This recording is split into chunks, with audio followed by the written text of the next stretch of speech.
We've discussed in recent weeks that Miami needs to return to the standard at wide receiver in particular.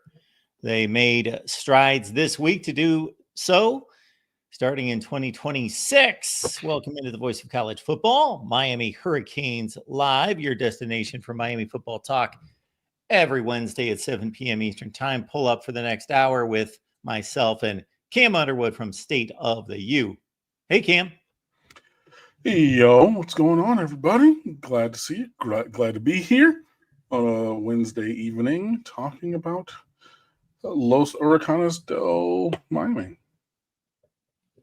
So here we go with a couple rundowns concerning these two most recent commits. So we've got a Tyron Evans who stands at 6'3", so a big body receiver, or at least the potential to be one in terms of a frame that could translate.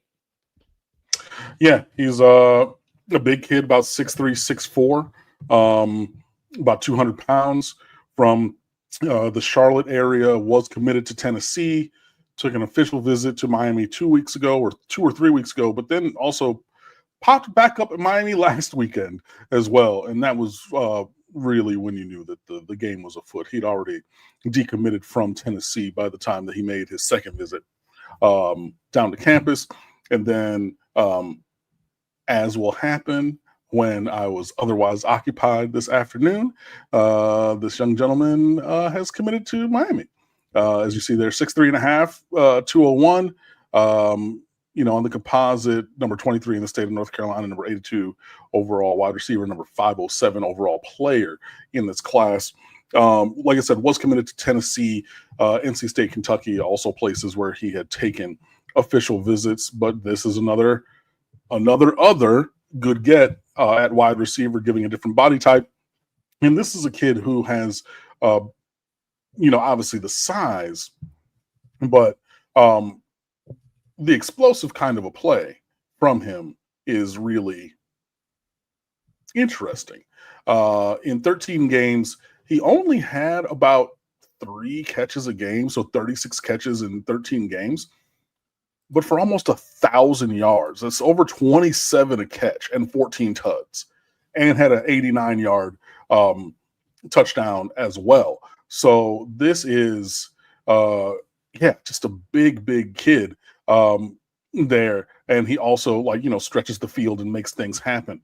Watched his huddle, is a little limited in his we'll call it route vocabulary.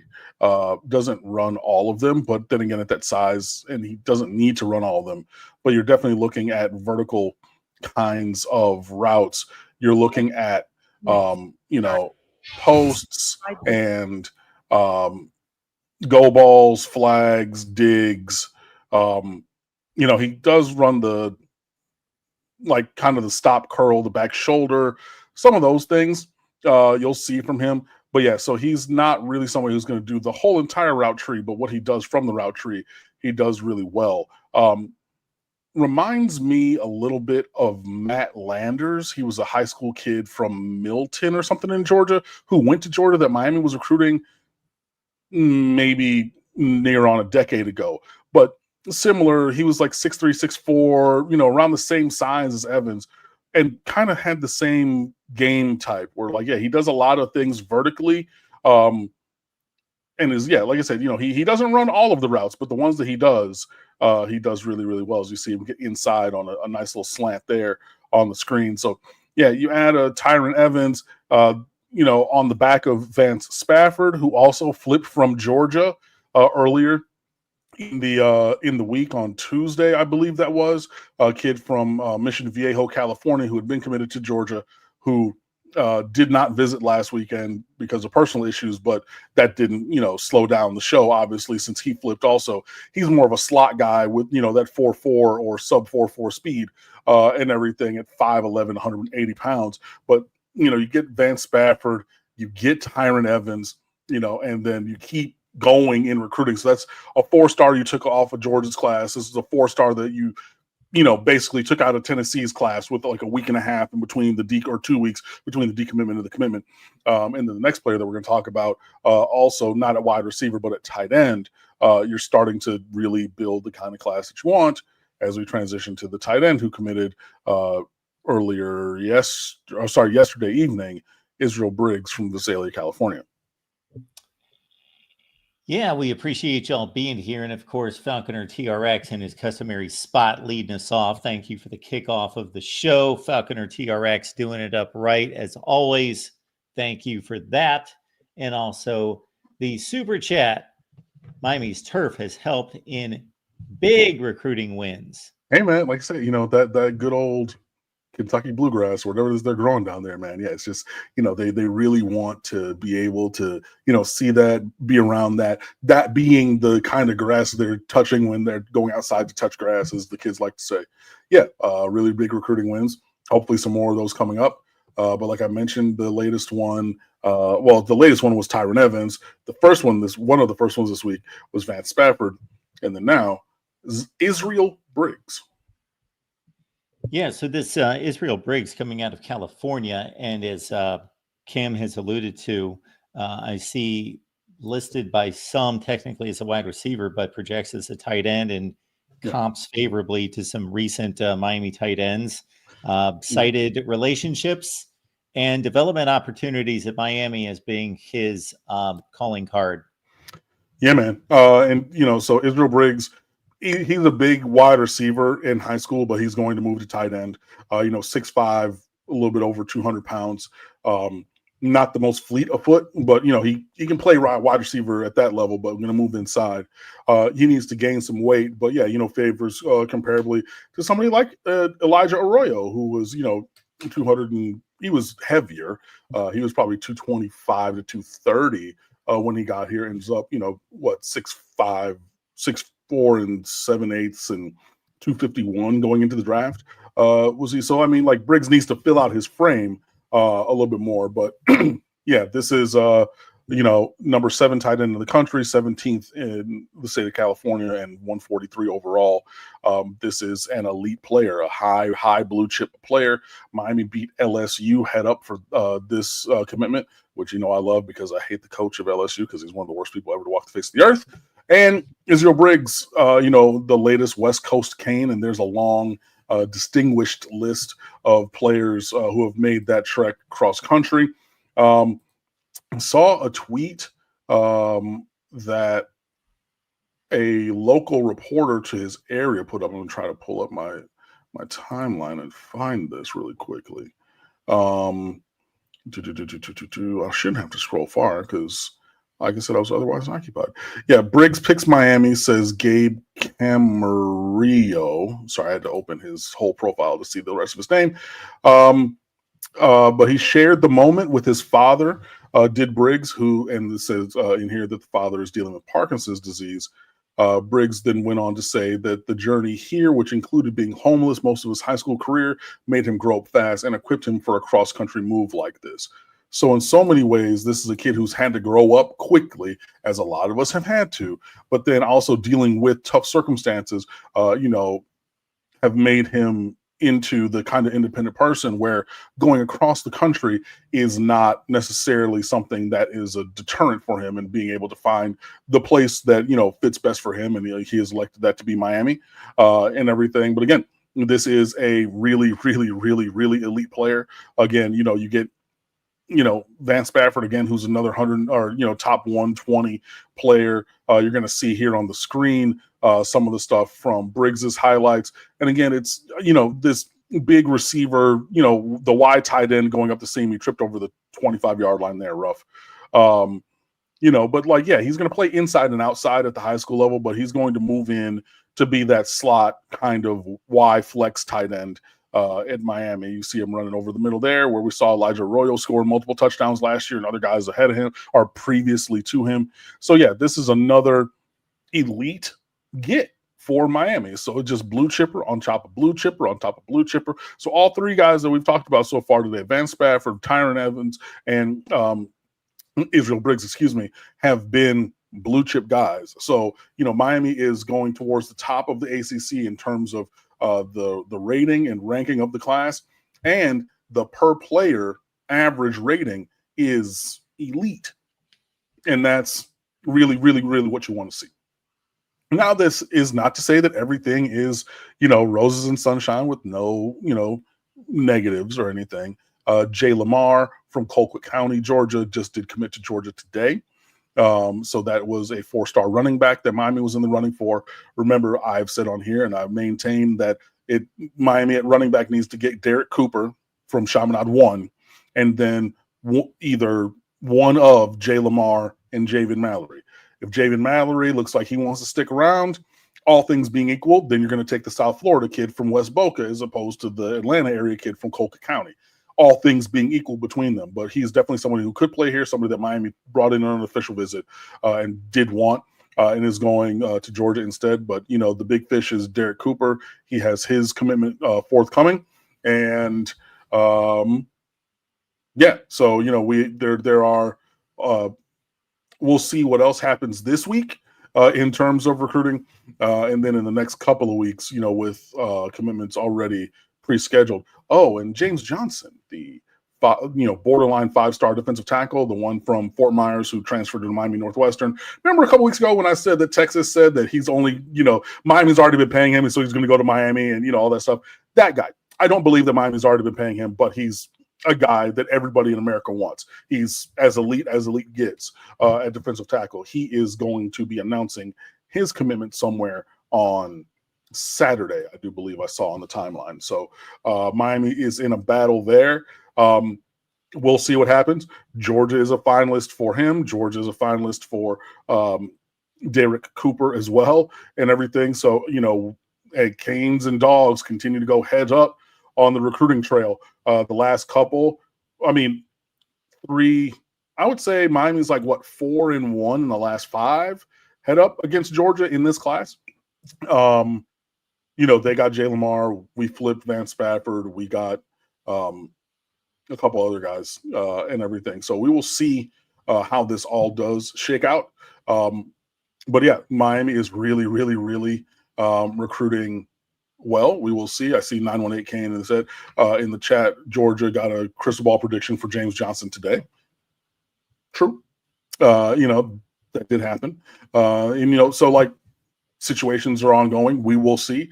That is a premium player at a premium position, and everybody in America wants him. So, yeah, we're not going to get everybody, but, Miami is really doing the thing out there on the trail. Mario Cristobal leading the charge, and this class really looking towards being, one of the elite classes in the country. Super sticker from Leroy, the Black Ninja Turtle. Thank you so much for that, Leroy. Appreciate you being here as always. Always like to see those familiar names, and some new names would be great as well. So if you could reach out to your college football sphere of influence out there, whether you're on Facebook, Twitter, wherever you go, Instagram and the like, let people know that we're here every Wednesday at 7 p.m. Eastern time talking Canes. Christian Bowles is one of those new names finally making a live. Welcome, my friend. Good to see you. Kinsonian Institute, always glad to see you, my friend. Casey, I will let, Mark, you want to read it because he did address it to you. All right, Casey, this is what we've got here. Ask Cam. So I am now asking Cam, who is the first dynasty team of CF 26? I'm going to run 2 concurrently. Sorry, I had a frog in my throat there. I'm going to run 2 concurrently.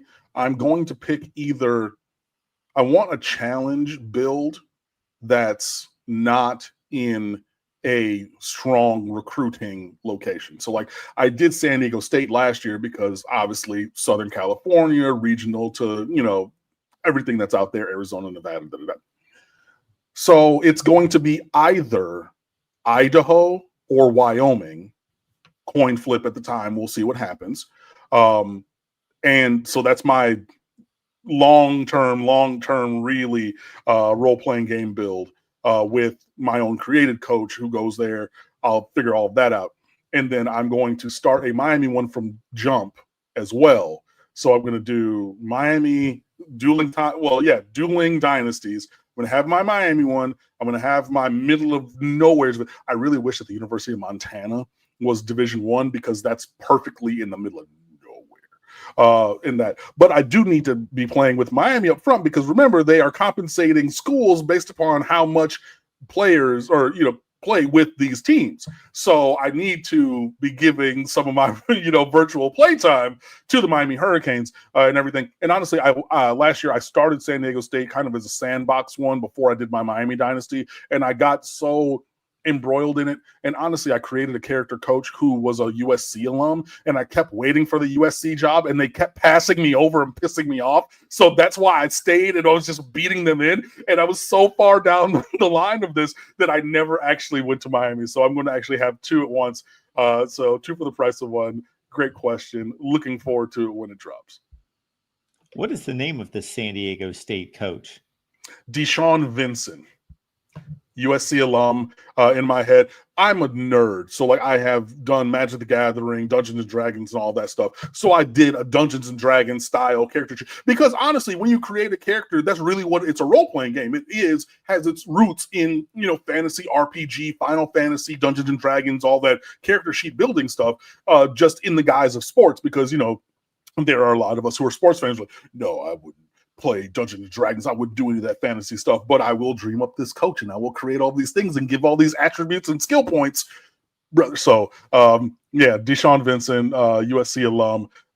He was a second-team All-American in my headcanon, played in the league for a couple of years, blew out his knee, and then got into coaching, and then bounced around as an assistant. Then he started at San Diego State, wanted to go back to USC and everything. He got passed over for his own assistants twice for the open USC job. So like that was, guys, I'm an only child.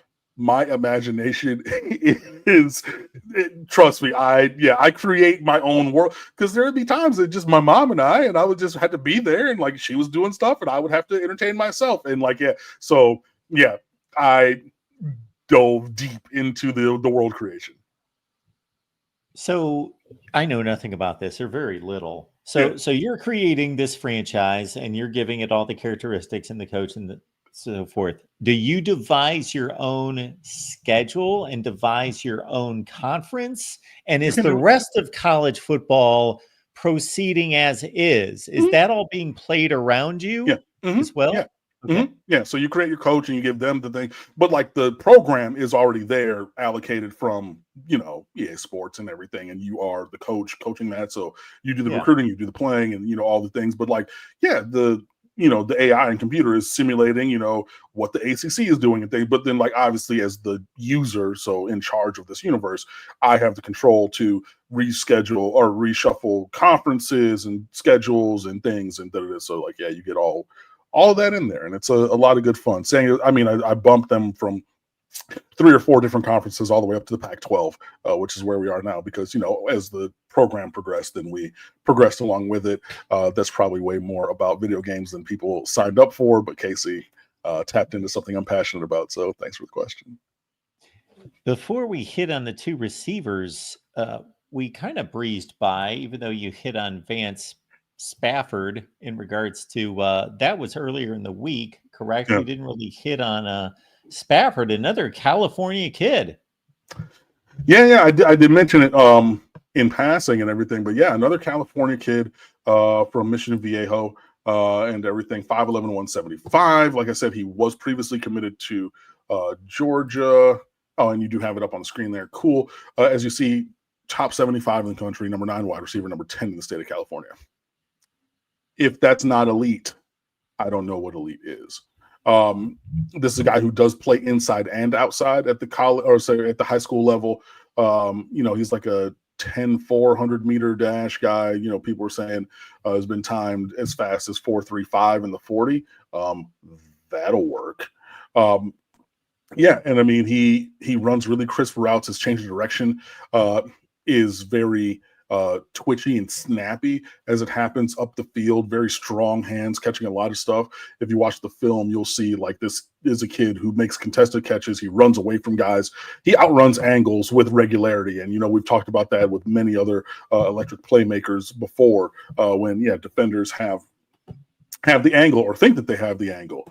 But then they're looking at the back of his jersey. I think he wears number 13 or something. But yeah, no, this is an elite playmaker. Like I said, he had been committed to Georgia for nearly or a little bit over a year and everything. Miami was steamrolling in that recruitment to, obviously get him to change his mind and flip his allegiance. And he has done so as of Monday afternoon, I do believe. So yeah, again, so you're getting a top 75 player in Vance Spafford, a top 150 player in Briggs, and a top 400 player in Evans. So those are all blue chip players. I mean, overall in the country, not at their position, overall.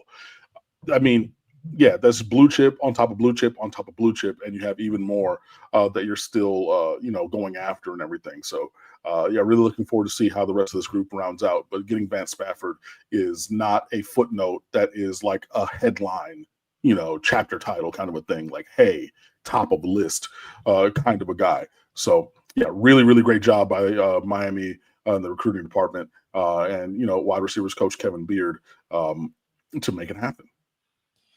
We are just about a month away from ACC Media Days kickoff and then right into August camp. So now is a great time for you guys to take the producer's role. We'll take your comments and questions there in the chat. Falconer, thank you for this. As a kid, I loved Dungeons and Dragons 2. Then I discovered girls. I played Dungeons and Dragons in a mixed group with some girls. So, hey. But whatever. It's not about me. It was a thing that I mentioned because whatever. We're not going to get into that. We're not going to get into that. We're not going to get into that. Exactly. But hey, whatever. There's time for all of the above is what I will say. Kane won. I was doing some stuff and then I took a nap and then this commitment happened earlier and everything. Haven't heard anything about a Darius Hayes. So it's not that I have no comment. I don't know. So I'm not going to speculate on that presently. We've got Leroy here with a question going back to the Greg McElroy era at Alabama. Would you rather have our quarterback like a Luke Nickel be our Greg McElroy like Bama, or Derek Coleman be our Deshaun Watson like Clemson? Well, I think that's but that presupposes that Luke Nickel is Greg McElroy. Yeah. There's a lot of assumption here. You're assuming that Luke Nickel is only a Greg McElroy talent and Darion Coleman is Deshaun Watson. Like, if what you said is the state of affairs, then the answer is clear. You know what I mean? It's Darion Coleman. I'm not necessarily sure I 100% agree with that supposition or the premise that you're putting forward here. I think Luke Nickel is I think he's more of a player than you're giving credit for. And I know that Greg McElroy, they won a national championship with him, didn't they? Yes. Yeah. So, but again, that was the monster Alabama that basically just needed a warm body back there. Cool, fine, I get it. He was good enough to get drafted. Yeah, but fine, sure. He did, but I mean, he did, but he wasn't really anything special. No, which is really where we're getting not at all. There's no comparison between those two quarterbacks, absolutely. Right? And so I get it where you're coming from. I just don't necessarily agree, and I get that there is always the shiny new object effect of like, oh my god, like Darion Coleman, and he's talking this big game, and he goes to the Elite 11, and he's going into the senior year, and like the next big thing, and the next, like, let's not sweep under the rug what Luke Nickel did in high school. And I'm just going to give you facts and figures. 25-game win streak to finish his high school career. Back-to-back state championships in the largest classification in the state of Georgia. The first of which as a big-time underdog running through 3 of the 4 top seeds, and the only one that they didn't beat lost to one of the other ones that Milton did beat in 23, and then in 24, they were the big dogs and beat everybody. So I would urge you to go to stateoftheu.com and look up the recruiting notebook and everything, and then just reacquaint yourself because I get when a guy signs and he's on the roster, all your recruiting stars and all your high school accolades are behind you and everything. That is true. But this feels to me as though it's been completely forgotten, and I don't think that we should forget it. And if it ends up working out where Darion Coleman is better than Luke Nickel, okay, fine. But like going in with this level of separation in terms of their skill and potential, I just don't personally agree with that. Is that a thought out there, or is this just coming from Leroy that is putting these parameters? I haven't heard something as this definitive. I do know that there are people who like Darion Coleman more than Luke Nickel. I tend to lean that way, but not in such a level of disparity that I have seen. If there's more than that who share that opinion, that is not something that I have been apprised of as of yet. Truth over falsehood. So true to your name here, I have built this network and these channels for me first and foremost, and then others to give their opinions. So I'm certainly opinionated when I have sufficient information. I don't know enough about this situation, and I should take the time to delve into it like I should about 38 other topics to be as schooled as I need to be. I've heard from Cam here, and I caught just a thread of information that was from a Wisconsin source. So again, I got to take that with a grain of salt, that insinuated that it was a justified lawsuit. So I cannot comment, but I hope to be able to do so with sufficient information and from a place of knowledge at some point. I mean, I appreciate, the honesty and candor. For me, again, I am not a lawyer, so this is not my legal view because I don't have one. This is my logical view. If you're pointing one finger out, you have multiple fingers pointing back at you. And Wisconsin, what they're doing is saying whatever contract that we dream up supersedes NCAA bylaw, right? So I'm not, now that is black and white. You can look it up. I saw Darren Heitner tweet about it. NCAA bylaw 13.1.1.3.1. And I remember because I looked it up yesterday and it said it somewhere else.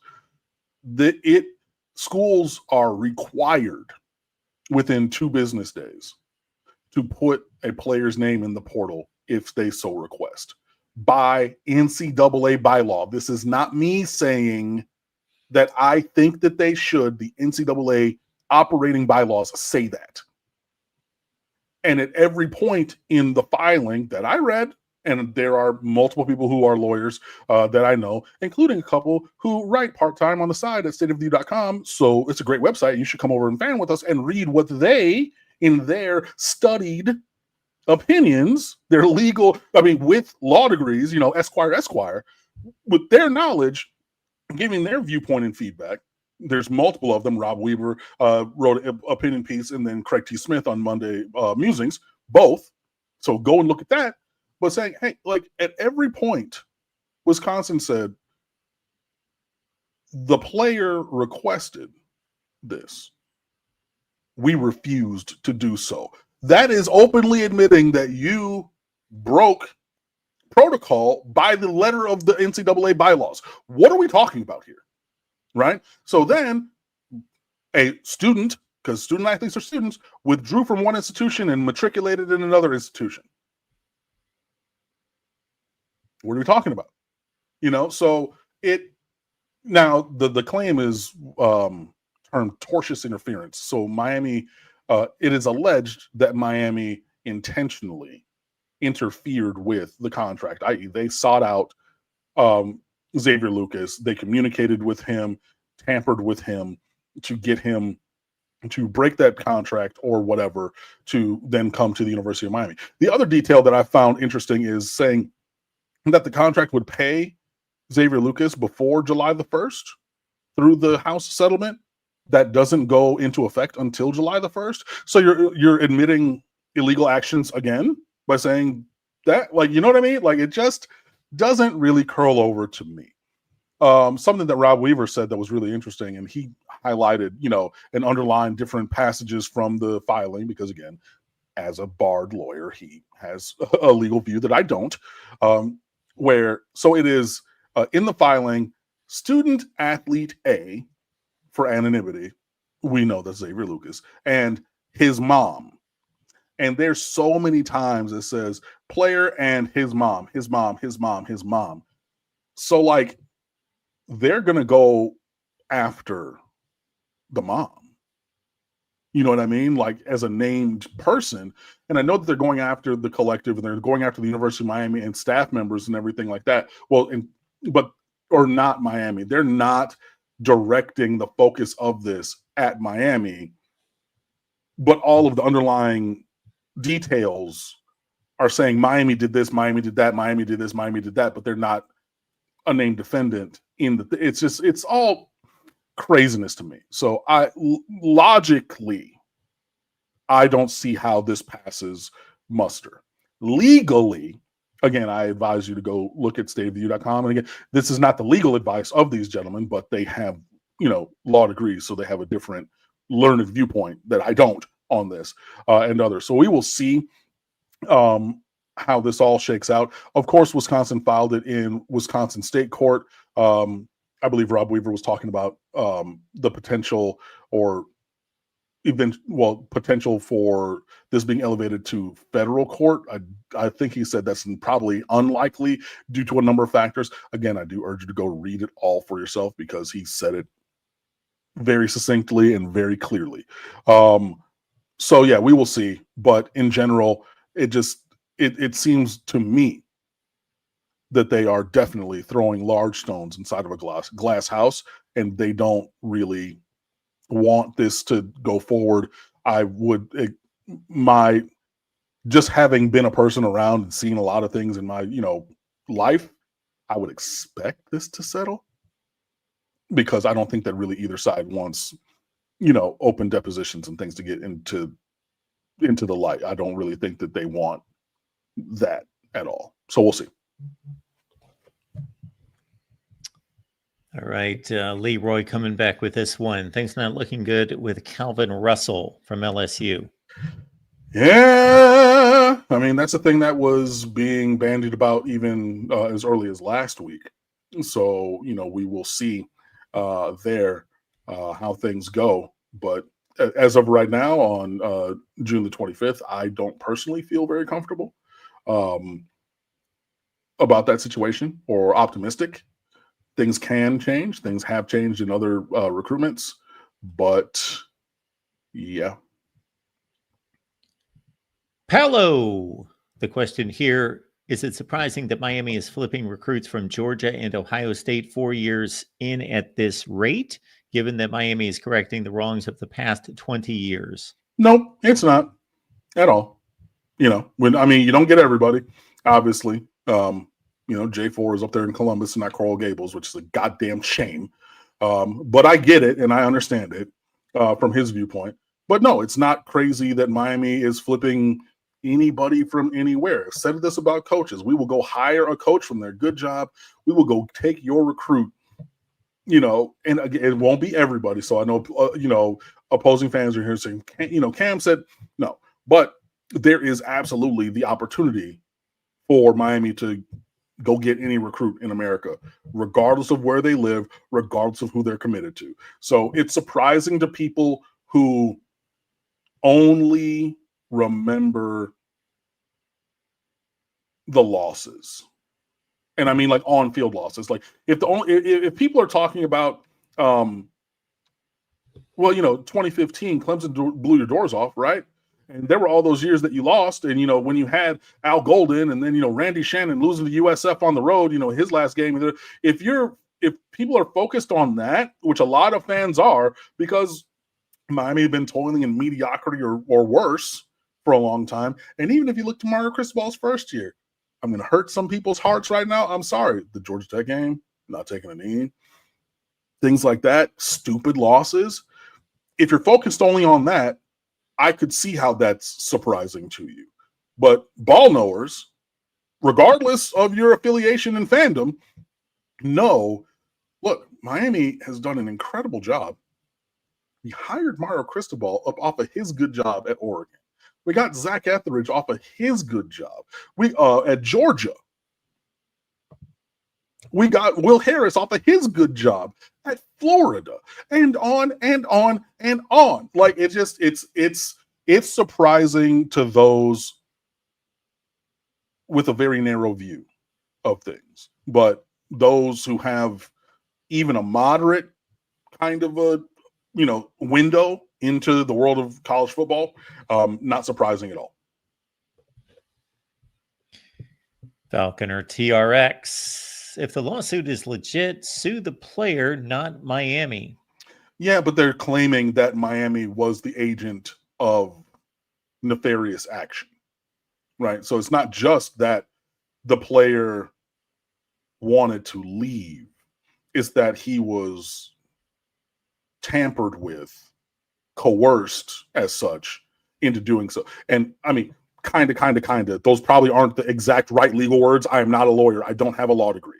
But you know what I mean. Miami was the actor who said, hey, you're comfortable over there, but I would like to talk to you over here about this. And that incited the action of the player to want to leave and da-da-da-da-da. That's what I logically understand to be alleged. So you would have to go towards both the player for the contract issue and the institution that tampered with him to precipitate that thing. So it would have to be both. Falconer, have you heard about Miami's fourth-year coach's curse? I have, but that wasn't that last year? Wasn't that last year? Or was it this year? This is Mario's fourth year, correct? Oh, yeah. That's right. We talked about this earlier. Right. Where he went 5, 7, 10. I mean, yeah, but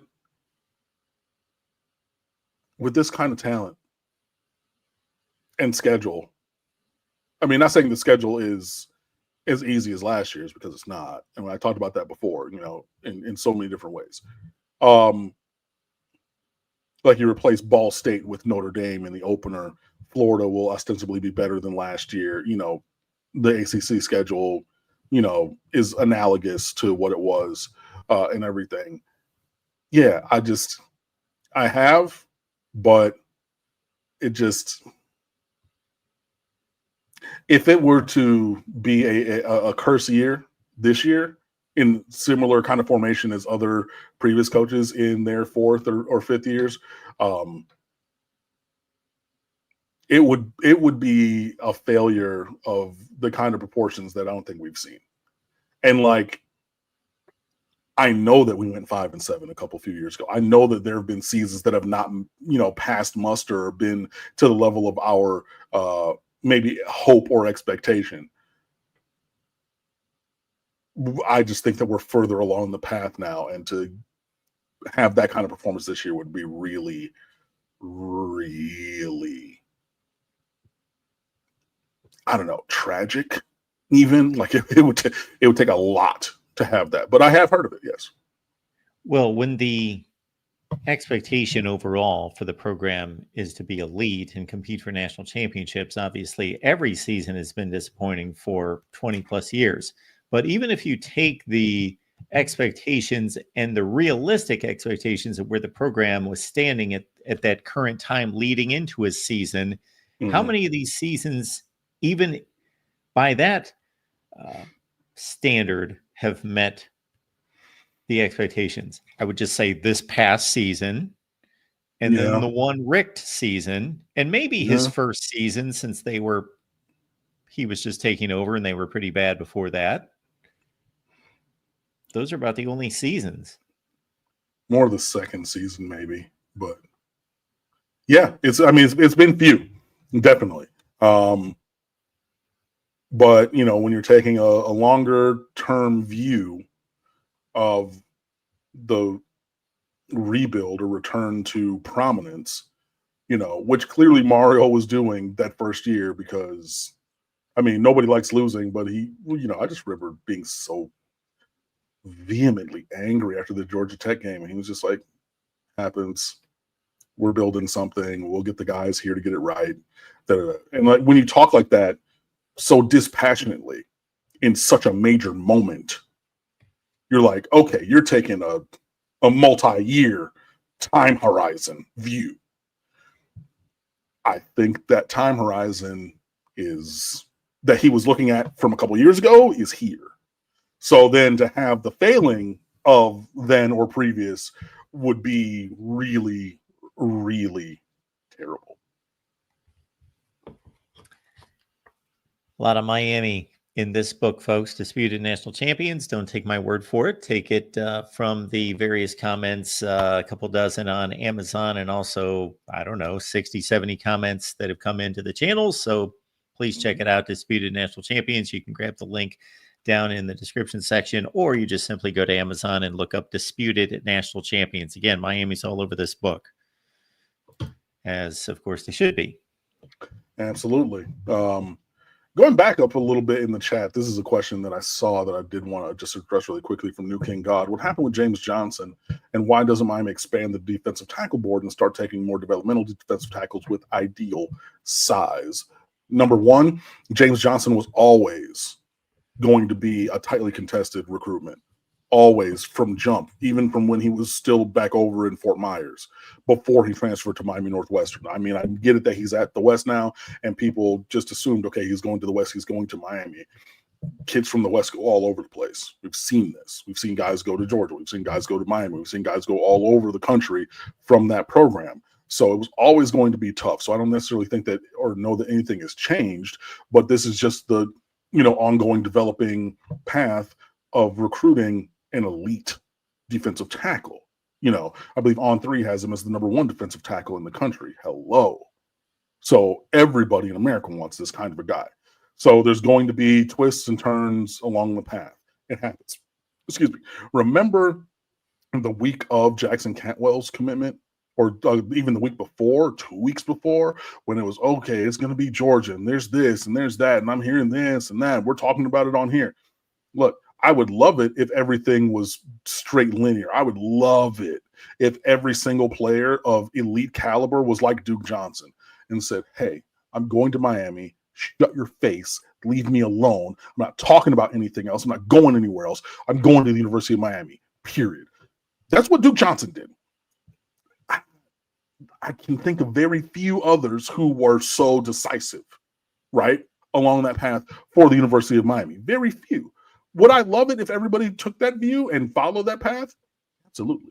Would I love it if James Johnson decided to do that vociferously, as in, as Duke did? Absolutely. I would love that. That's just not the way things work. And going to the second part of your question, expanding the board of defensive tackle is a thing that I think eventually you do.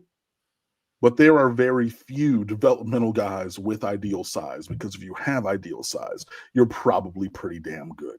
But Miami has taken and developed developmental guys. Look at Ahmad Moten Sr. Look at his brother before him, Anthony Moten. Look at RJ McIntosh previously. Like there have been plenty of guys at defensive tackle on this team from the local area who didn't have ideal size, and usually that's why you're developmental, right? You're an inch too small or 20 pounds too light from the prototypical build. And so it's going to take time to redevelop your body, highlight the skills that you do well at defensive tackle or whatever position, and eventually work your way into playing time. I just think on the counterpoint, I think that there would be way more negative comments from everyone if now, at this point of the cycle, Miami were focused on developmental players and not A-listers, especially at this position, right? So, like, Imagine in a world where Miami was chasing down 4 developmental defensive tackles, intent on taking 2, maybe 3, and not going after James Johnson. Y'all would be lighting the chat on fire every single week. So, hey, sometimes like you got to go after, like you have to go after the big fish. You got to go after the home run, grand slam swing. Sometimes you miss. Sometimes they commit to Ohio State and then they flip to Miami before signing day. Shout out to Justin Scott.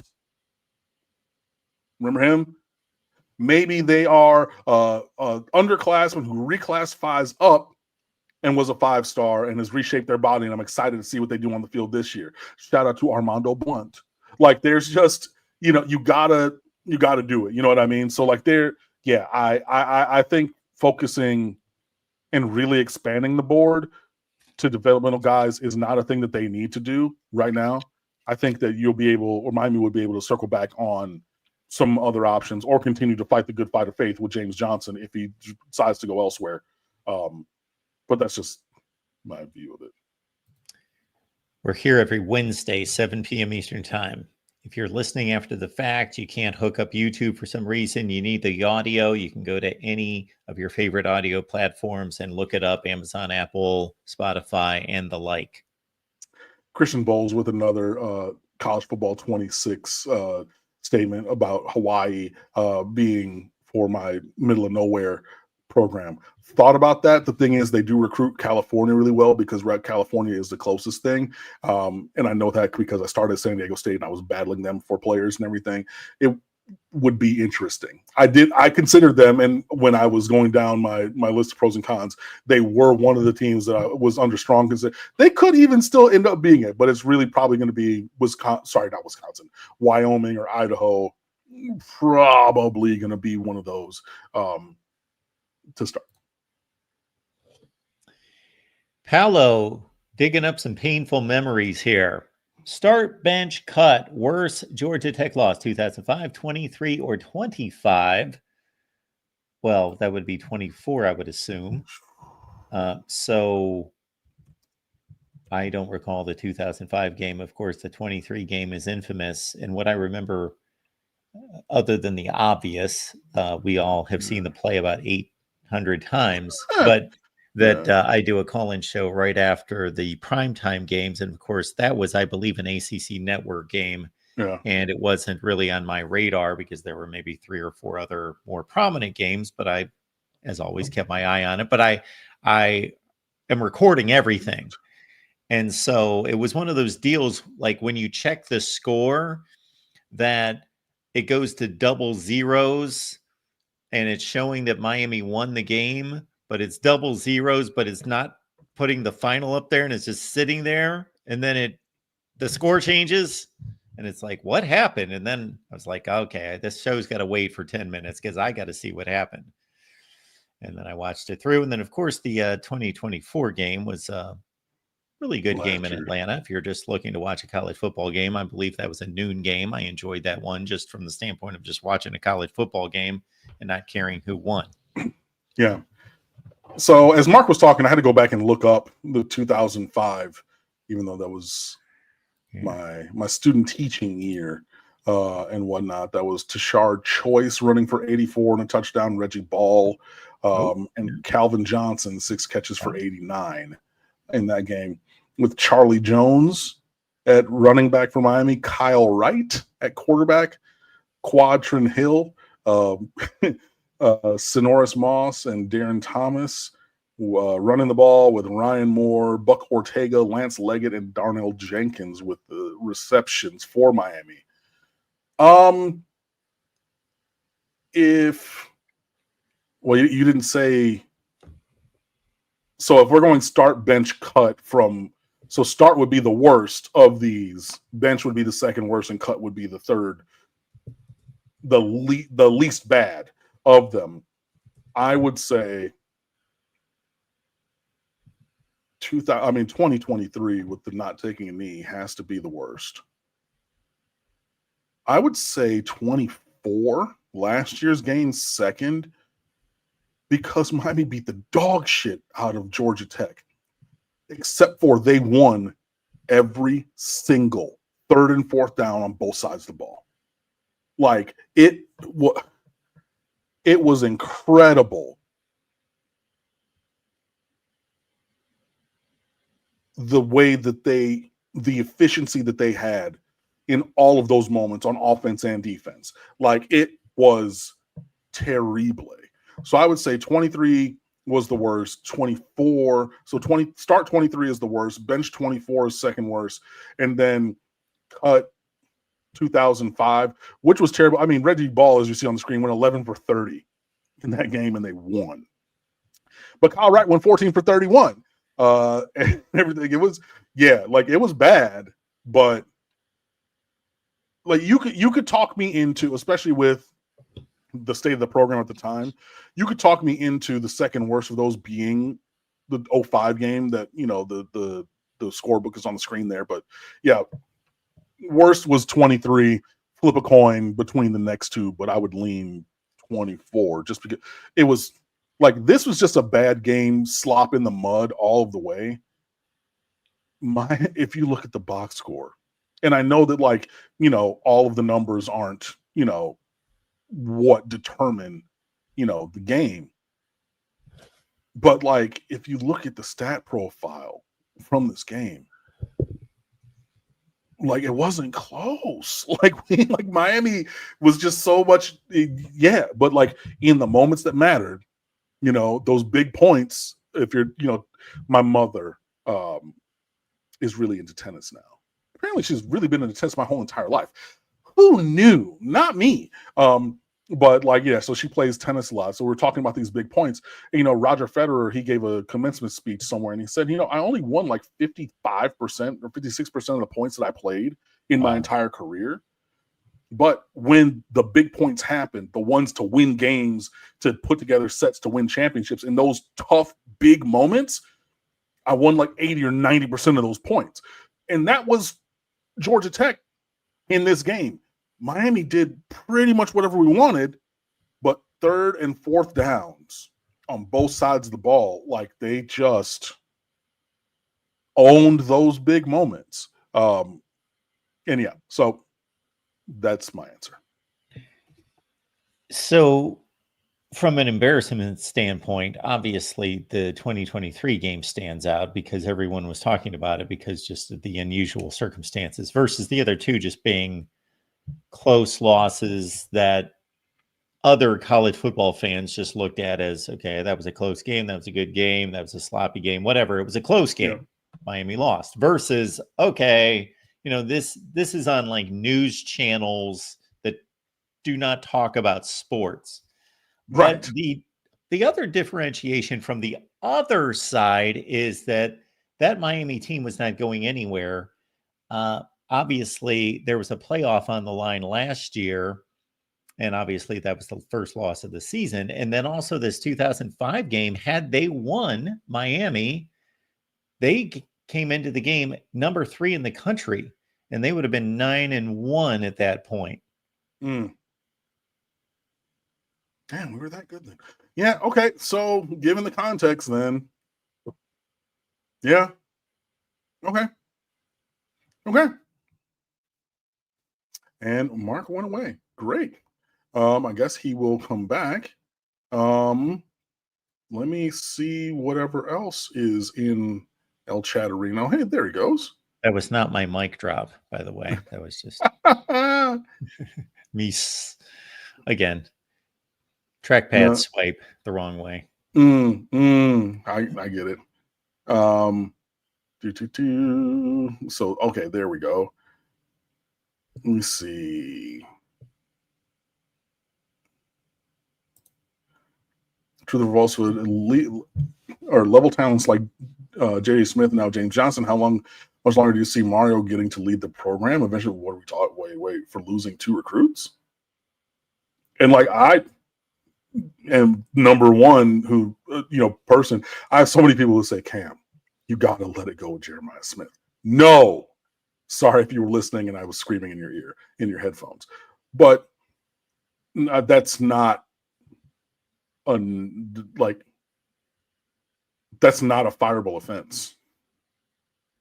It's not like Did you not just hear that we got 3 top 400 overall players, 3 blue stars in the last 4 days, or like last 3 days on the trail? Like we can go back and look at the 5 stars of years past and things like that. Your Francis Mauigoas, your Ruben Baines, your Marquise Lightfoots, your Justin Scotts. Like there are plenty of guys that we've gotten and we've flipped from other teams, from Georgia, from Ohio State, from other schools of note and repute. While I would like both of those players, and I have staunchly said that we need to recruit from the top down, as in getting all of the top guys from the top of the list that we want, not just the proportion being proper, but like where in the structure, in the hierarchy, our proportion comes from. You know what I mean? I've staunchly said that, but based upon a couple of guys, even if you were to extend that out even further into other guys, and I said it on here, I was critical about last year's finish and the overall recruiting class, to the point where I had people from the program contacting me and saying, yo, like you are going a little hard on us right now, like multiple, right? So trust and believe, I would like to see these guys wear, orange, green, and white also, but as long as you see Mario getting to lead the program, I don't think that we are at all at the point where that's a point of conversation. Not even a little bit. I think there's only one fireable offense based on the field performance. Now, certainly off the field transgressions, but the only one on the field is losing, not meeting whatever the expectations of the administration. Even if you brought in number 50 recruiting classes, now I'm bringing up a ridiculous scenario that's not going to happen. But if you did, and you still develop them into championship winning teams, then you could care less what the recruiting ranking said. Yeah. I just think that's a little bit too much of a short-term view on things, especially like where the way that the program has developed. Slug Bruce, great question, Cam. Who are your must-get recruits? I do not believe that must-get recruits are a thing. Stateoftheu.com must get recruits. Please let me find this article. There it is. Copy link. And I will put this into the chat right now. Bang. And this is from the same year that I wrote the recruiting rules, because this is another hotly debated topic. I don't know why I'm getting the spinning thing. It should be in the chat right there, right now. So even if you are watching this later on YouTube, if you scroll down, you will see that I put it in there. I do not believe in must-get recruits. I just don't. Now, there are outliers that I will still talk about 20 years later, Jeremiah Smith. But even with not getting him, you got Nikar. You got, you get these other players. Not saying that they are one-to-one replacements, because Jeremiah Smith is the best wide receiver that I've seen. He's the best player that I've seen in the 25 years I've been living down here. So there is no one-to-one replacement for the best, right? But you get Josh Moore in the next cycle. You get JoJo Trader in that same cycle. You get Vance Spafford and Tyron Evans and hopefully some others in this cycle. There's always going to be another version of position, player, or whatever. There just is.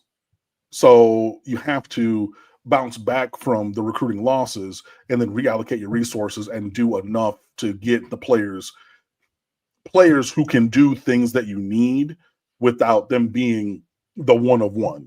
Like I said, I hear me say it all the time. Of all the players, and for those who might be new or have forgotten or haven't watched all 837 of these that I've done with Mark, my first job out of college was at Deerfield Beach High School with Jason Pierre-Paul and Denard Robinson on the football team. Worked there for 3 years. Then I worked at Miramar High School for 11 years, starting Geno Smith's sophomore year. Tracy Howard, Malcolm Lewis, Jermaine Grace, and all of the other guys who went to West Virginia, went Division II, Devontae Arnold going to Bethune-Cookman and setting the world on fire. Like the Reed kid who's at Pitt now, who went to Western Carolina. He was working out with the team my last year there. He wasn't there because I left the classroom, but, he was around because I think he had a family member or something like that. So, like, boom. So I've seen it from that level, and I've been to so many different, recruiting events and whatnot. So, like, I've seen these guys continue to come through over the many, many, many years that I've been doing this. There are outliers and exceptions where, like I said, Jeremiah Smith is like the number one of all. But yeah, I just don't really believe that there is a must-get guy individually. That's just my view. But you need to do enough to get the guys that you want and need from the top of the list. So I don't know. People have said that I'm talking out of both sides of my mouth. We're like, well, you want this guy and you need this guy, but he's not a must get or whatever. Must get to me is like, if you don't get him, it's a fireable offense. I don't believe that player exists in that kind of a way. You can read more of what I wrote back in 2018 in the chat, but that's just my personal viewpoint on must get recruits. Can you imagine Jeremiah Smith catching passes from Cam Ward last year? Yes, I can, because I have stayed up many a late night with a cold glass of brown liquor thinking about how that could have gone. My God. I don't know what the numbers would have looked like. Buddy. Let's not go there. Talking to TRX, when Miami wins a guy, haters scream NIL as if Miami and is not an international destination. True. Absolutely. It's only, I talked about with Jackson Cantwell, they position Miami is, like not a place where anyone would go unless you pay them extra. Like I said, I have a family member who works at a school of higher learning, and they know that their name comes with some baggage of perception in public spaces. And so, they gave a lot of extra crooked numbers on the contract offer that other team or other places were not offering, to buy up the concerns that you might have. But yeah, Miami is an international destination. It is a, incredible institution and a growing and developing sports football team. So it is not crazy. But yeah, it is that old thing where you're saying, well, they wouldn't, it's just money only. And I mean, you should be good enough and be so lucky, but whatever. Folks, we appreciate you being here. And again, we do it every Wednesday. So make it on back next week. If you arrived late at any point, all you have to do is rewind the tape and you can watch what you missed.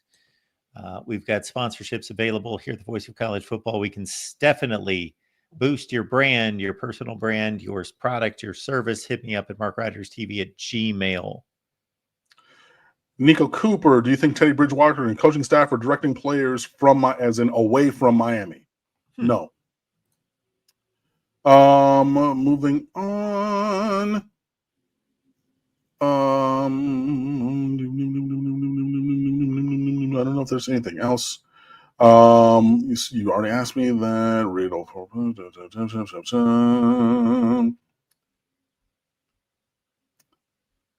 Defensive line, I mean, we're recruiting really well. I'm just scrolling through stuff to see anything else that I wanted to hit on before.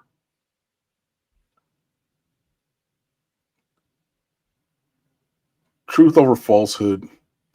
Maybe hit me up on Twitter at Underwood Sports, which you see right here. Because you said that there was 4 parts to your question and like everything, and I just don't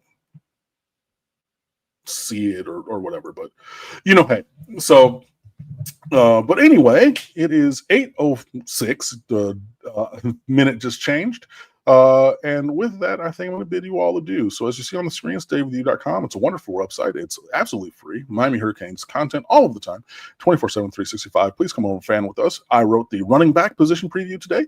We have multiple pieces about the Wisconsin lawsuit. We have game previews and everything. So we are starting to get into our bag of summer preview content. So we already have Storm Chasers if you're going to Pittsburgh for the game. We have the season opener game preview. We have summer scheming already up through the USF Bulls. I believe tomorrow is summer scheming for UF. So we are going to be 4 games into the season looking at the X's and O's of our opponents. all of that and more just a click away. Thank you all for watching. Please be sure you like the video, subscribe to the channel, and join me and Mark next week. See ya.